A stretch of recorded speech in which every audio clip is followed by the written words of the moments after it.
रोटी भात पकाइब नहीं मांजब बरतनवा।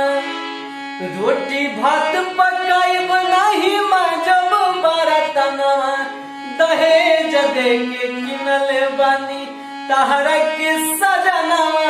दहेज दे के किनल बानी नगद रुपया 3 लाख तिलक से पहले दिहल बा।